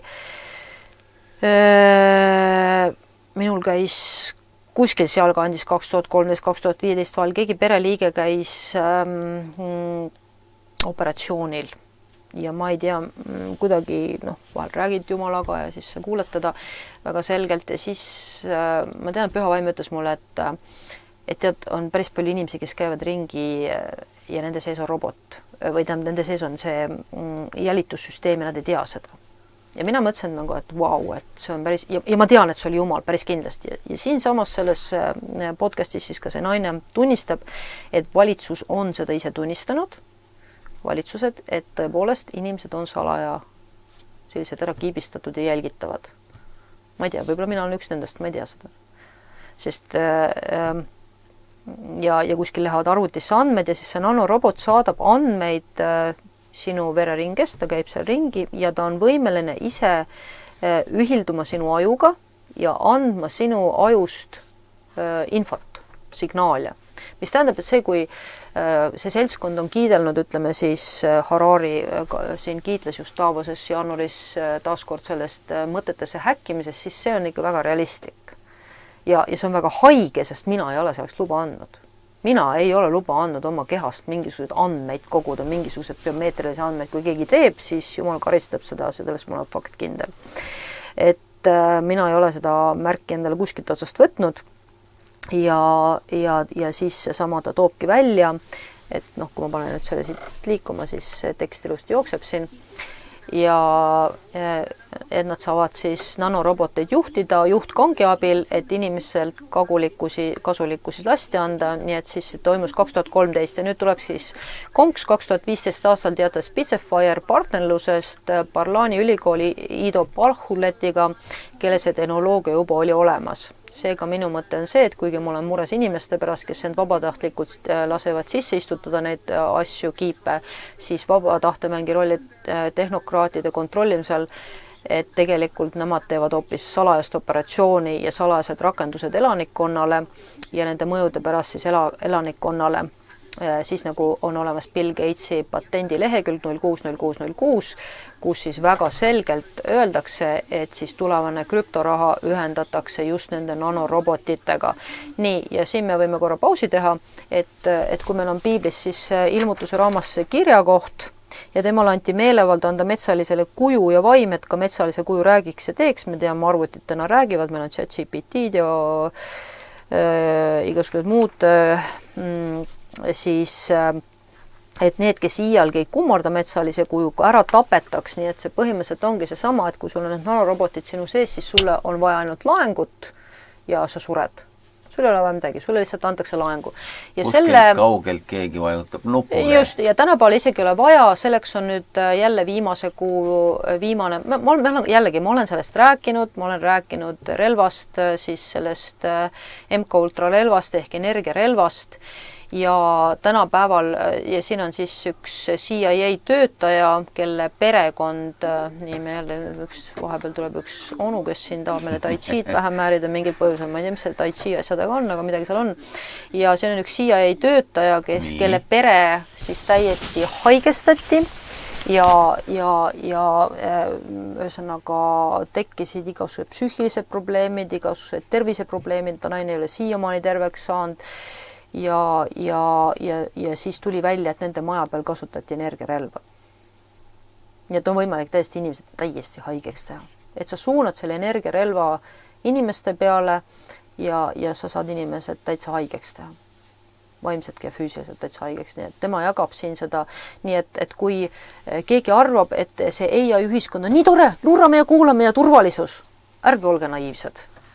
Ärge olge naiivsed, sest see seltskond teeb just nimelt seda, et ta paneb teile, ma näeme korraks selle nanoroboti juurde tagasi, et ta paneb just teile need nanorobotsid sisse ja keegi kontrollib teid arvuti kaudu ja annab sulle laenguid ja omab siis kontrolli sinu keha andmete üle ja siis ta näitab ka seda siin.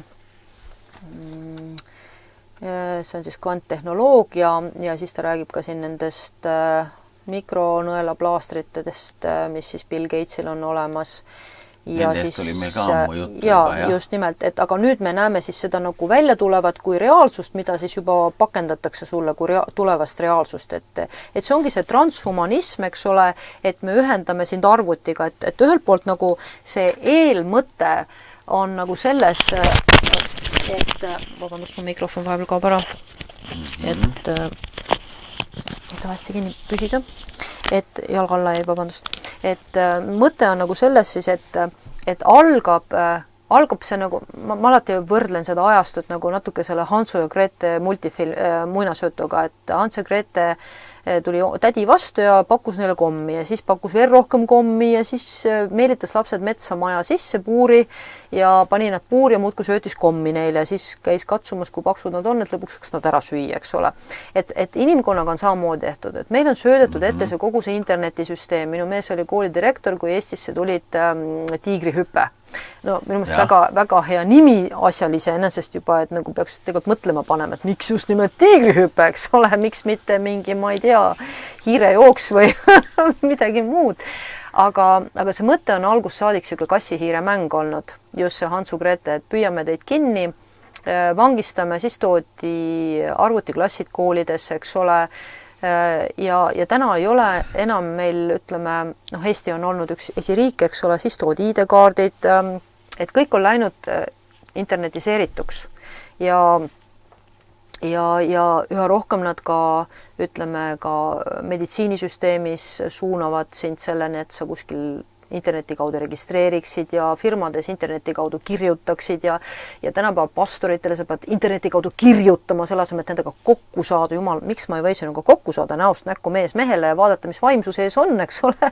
Et tegelikult ju piibel ütleb meile, et me paneme käed peale, on ju, ja me saame kokku ja palvetame koos ja me saame tunnetuse, on ju. Aga et see internet on igal pool vahel meil kogu aeg, on ju. Ja see on tehtud ühiskonna normiks ja see ei ole üldse norm Jumala meelest. Ja lõppkokkuvõttes on see lõks. Lõppkokkuvõttes nad ütlevad seda, et meid on liiga palju. No, on ju? Ja see on nüüd lõppeesmärk. Aga me peame aru saama, et iga kord andes ka, ütleme, igasugusele luuramisele, kuulamisele, üksteise järgi käimisele, arvutites nuhkimisele, me tegelikult, see on koera saba taga, me ehitame vanglaplaneeti. Ja mulle tundub, et kuna, ütleme, see ideoloogia narratiiv, nagu see totalitarismi uurinud mees ütles, kui me sellesse fanaatiliselt usume ja lähme hullult vihaseks minusuguste peale, kes ütlevad, et nagu see on täielik jama, et ärge tehke seda, palun inimesed, te saate aru, et teie lõpuks ise kannatab, mina loodan siit ära olla ära. Mina loodan, et Jumal võtab mind siit ära, sest Jumal on tõotanud seda, nagu me lugesime, eks ole, et teid arvataks väärt põgenema selle eest. Ja ma ei oleks nõus ühegi oma naabri järgi luurama, aga kuulame isegi whatsoever põhjusel, on ju. Siis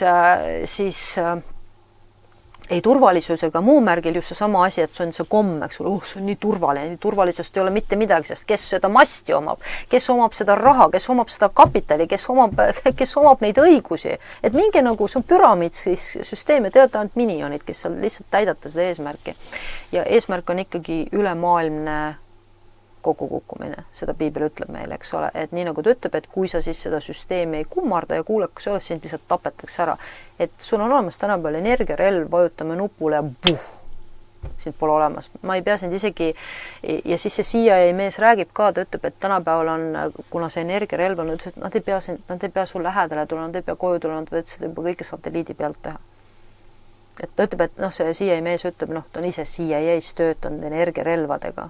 Ja ta räägib, et ma soovitan, kui te mind ei usu, kuulake inimesi, kes on sellega ise kokku puutunud, kes teavad rohkem kui mina, kes tunnistavad rohkem kui mina ja annavad tunnistus sellest, kui lõpus me tegelikult oleme kogu selle EIS-ega. Et see ei ole tore. Nii kaua, ma arvan, on veel rahu, kuni kogudus on maa peal, aga ma arvan, et see hetk, kui kogudus ära võetakse, kogu see EIS-süsteem pöördub inimkonna vastu karistusena. Sest inimesed on püha vaimu ära lukkunud ja öelnud, aga me tahame ise kõike kontrollida, Jumal näitab, aga vaata, te ei kontrolli. Te ei kontrolli tegelikult mitte midagi, see ei kontrolli mitte midagi, sest ainukene, kes rahu annab, ainukene, kus turvalisus annab, on Jumal. Ja inimesed söövad oma enda keedetud suppi. Kaasa arvatud kristlased, kes käivad siis kaupmeeste käest õli ostmas. Miks ma pean kaupmehe käest õli ostmas, kui ma pean seda ise endale varuma püha vaimuga? Eks ole, miks ma pean seda kaupmeeste käest ostma?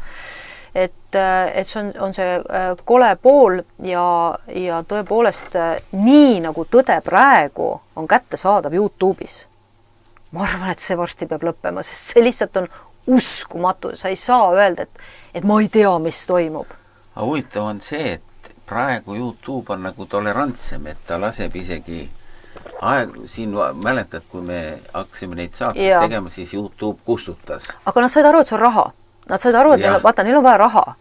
Ja selles mõttes see ongi, ma arvan, see on jumalik arm ja miks ma ütlen, et ma arvan, et see toimub nii kaua, kui kogudus on kohal ja palvetab ja just kuulasin seda Ameerika Föderaalpanga juhtivat naist, kes on kristlane.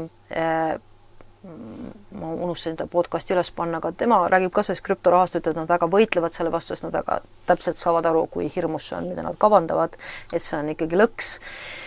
Ja ta ütles ka, et teate, ma ei oska midagi muud teile öelda, kui et palvetage. Et see on vaimne asi, mis toimub. Seal taga on okultism, need ilmutused, kogu see internetisüsteemi üles ehitame, et noh, ma olen väga huvitavaid podcast'e kuulnud, et see tegelikult on väga palju seotud okultismiga. Väga palju, ütleme, need nimed, kõik Bluetoothi nimed ja kõik need, kus need kõik tulevad okultismist.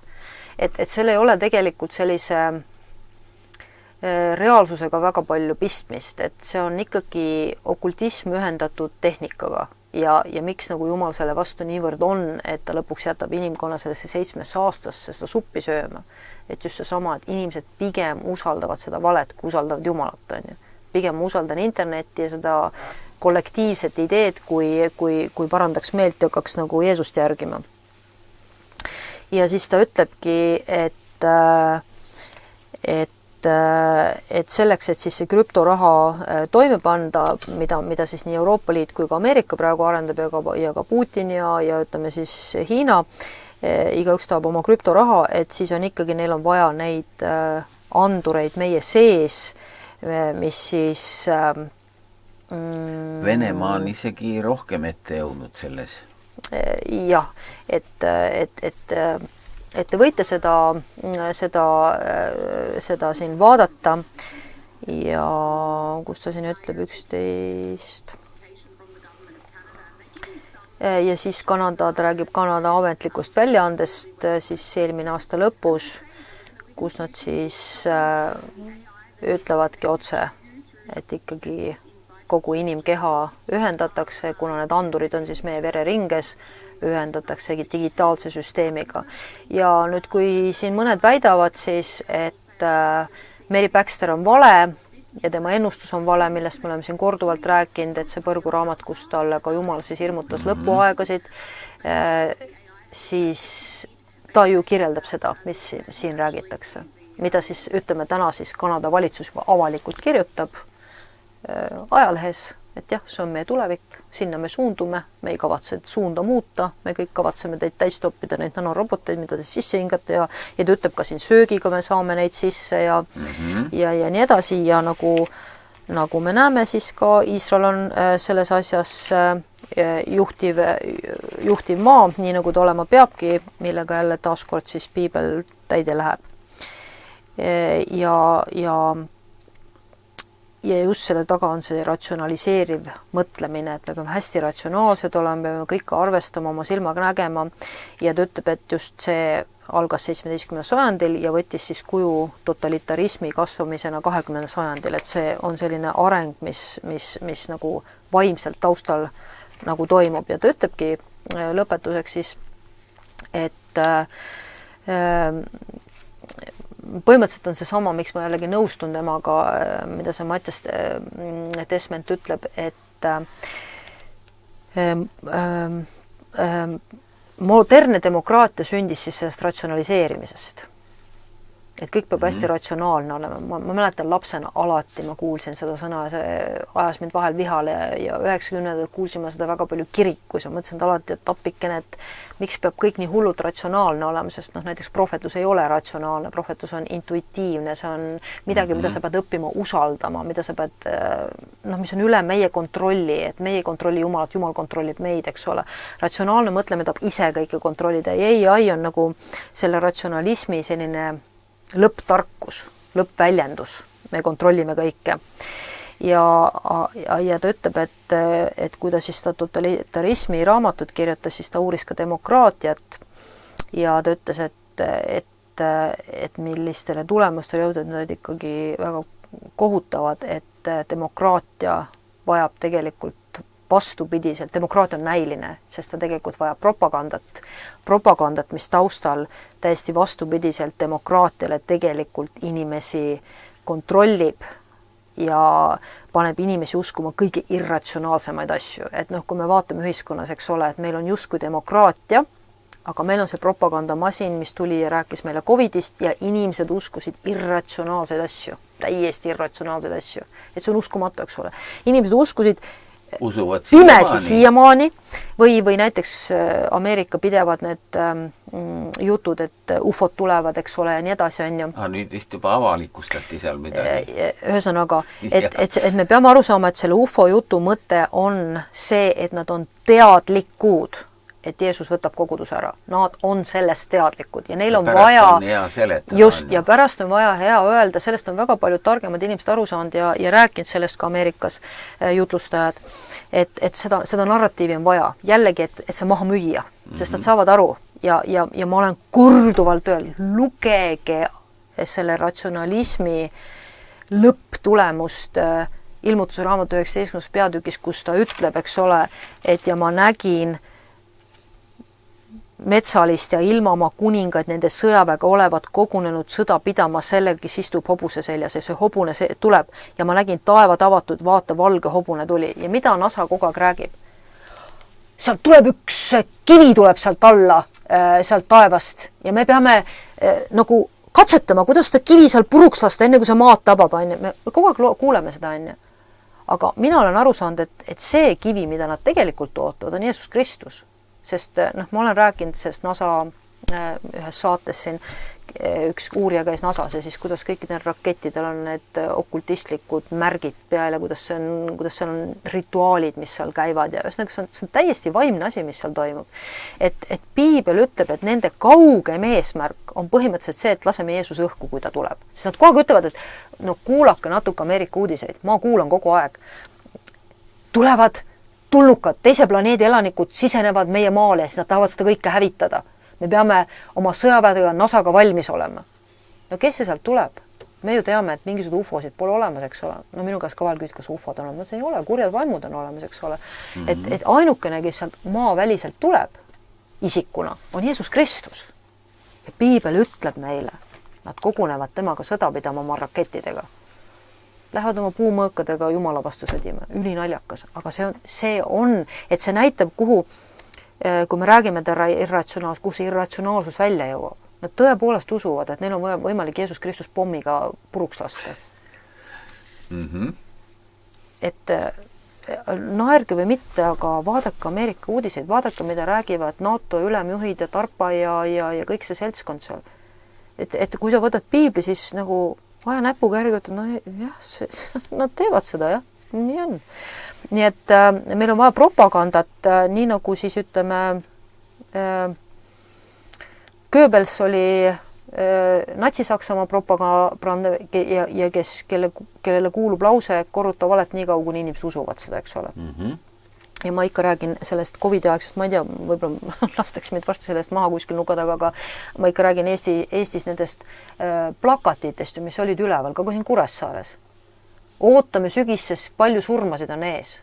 Suured plakatid bussijaamades. Ma olen küsinud, et kas keegi on küsinud, kes firma neid üles trükkis ja kelle loal ja kelle käsul ja kes selle taga tegelikult on? No kuskilt ministeeriumist ikka ta tuli. Aga kas on vastutusele võetud, et kui me räägime, et armastame inimesi, me kogu meie jutt on ühiskonnas, oleme hästi humanistlikud, mingid vihakõned, aga mis asi see on? Te hirmutate inimesi surmadega. Ei, nad hirmutavad praegu kogu aeg sõjaga. Ja, see on järgmine, see sõda tuleb. Piibel ütleb, sõda tuleb. Nii et demokraatia mõte on see, et sa usud, et sa oled vaba. Ja sa tegelikult ei ole vaba.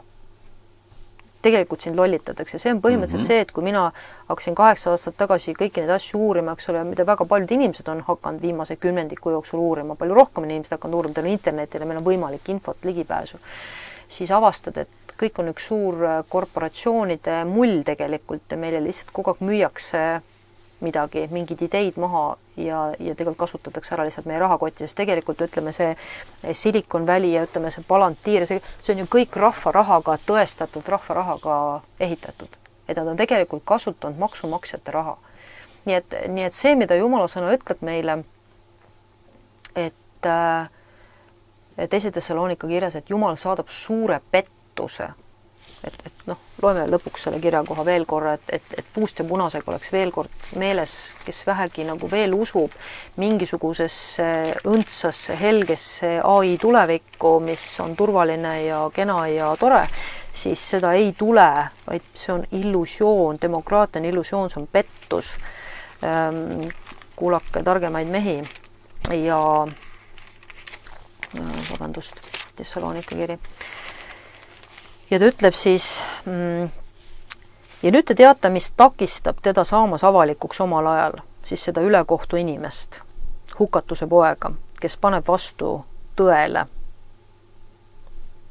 Et kui me vaatame, ütleme seda Silicon Valley seltskonda, siis me näeme, kuidas need inimesed tahavad ümber kirjutada piibli, Yuval Harari tahab ümber kirjutada piibli ja nad üritavad siin antikristusest rääkida, inimestele puru silma ajada ja üks tohutu manipulatsioon käib ja kirjutasid uut 10 käsku, mis nad seal Iisraelis puruks lõid suure roheliikumise eesmärgil ja ühesõnaga väga palju imelikke asju sünnib, sest ülekohtu saladus on juba mõjumas, me näeme, see mõjub, ainult peab keskelt ära kõrvaldatama see, kes siiani tagistab. Ja tegelikult kreeka keelel mitte vahelt, vaid keskelt ära kõrvaldatama. Et see on see kristlased, see on see ühiskonda palve kaudu tasakaalus hoidmas, mis piibel ütleb meile, et te olete kutsutud, et takistada mõistmatute inimeste rumalust.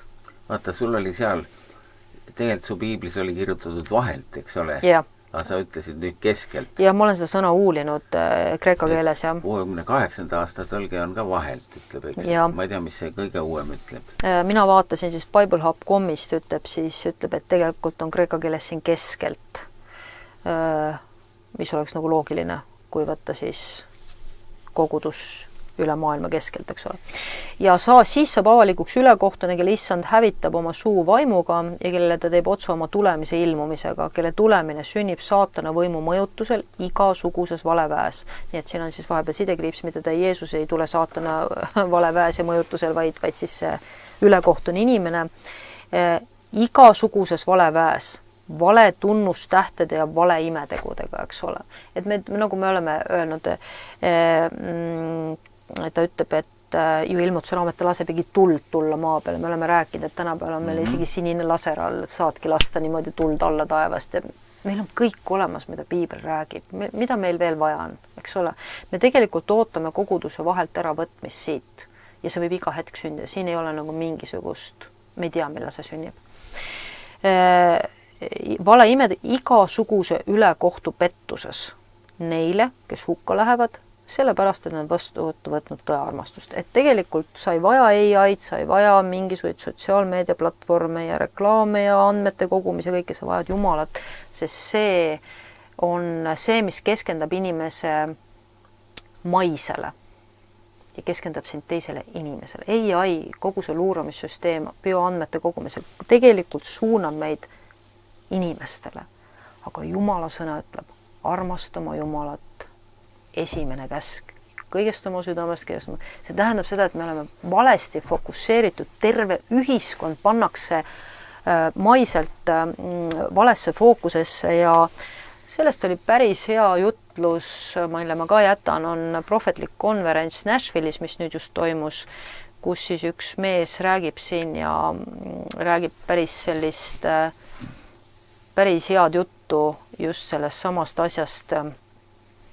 Nii et soovitan kuulata, see on siis Amir Tsarafati lehekülg ja selline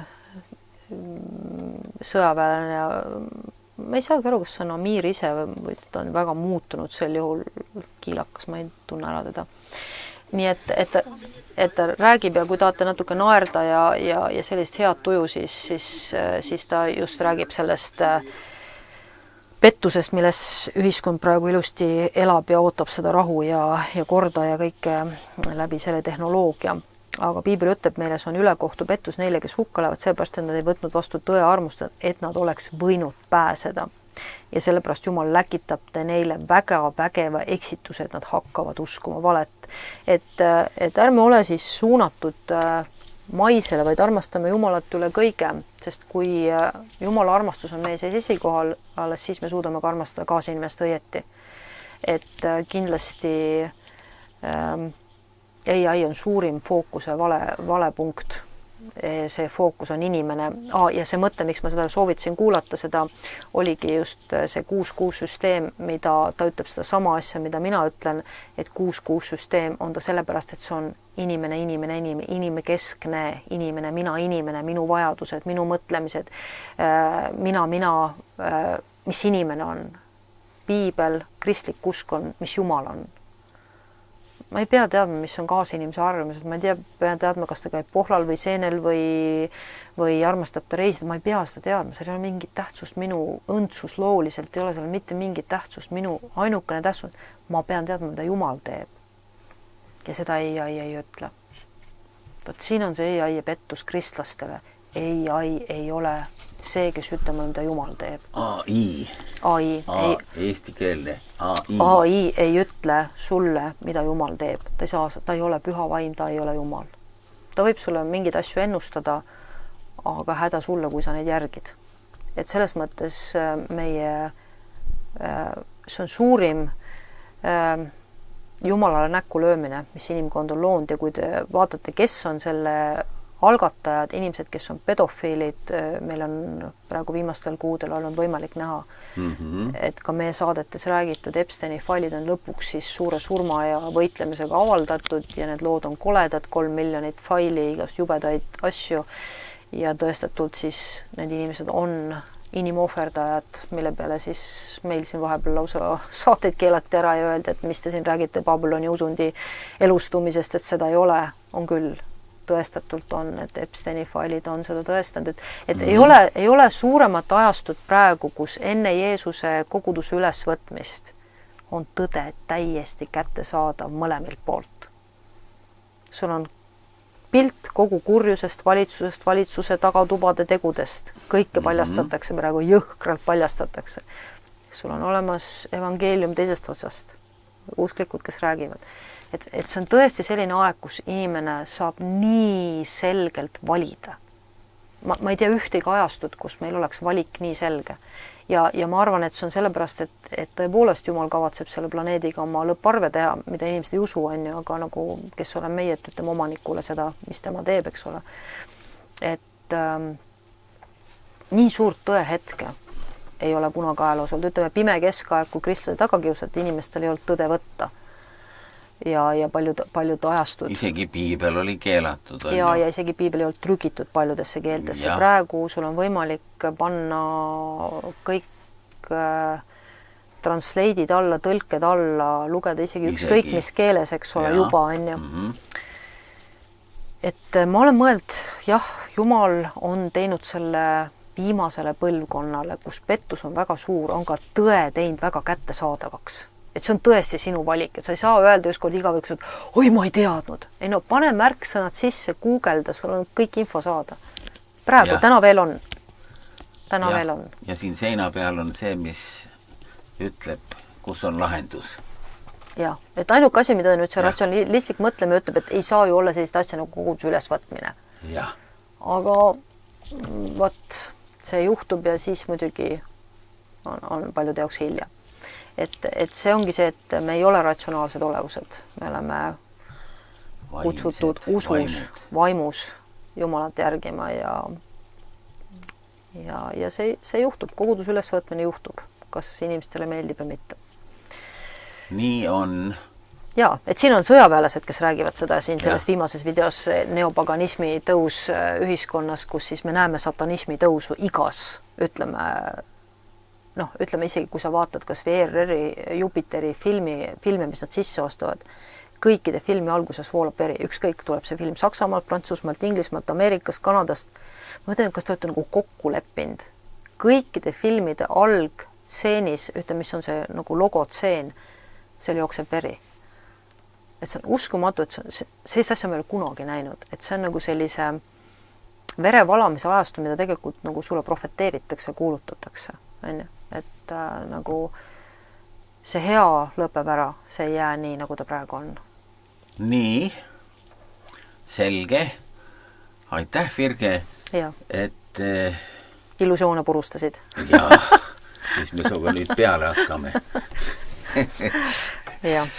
Et vaatame, mis siis edasi saab, eks ole. Võib-olla kohtume veel. Ja, kunagi ei tea, mis siin juhtuda võib elus. Jah. Tore, olge õnnistatud inimesed ja nägemist.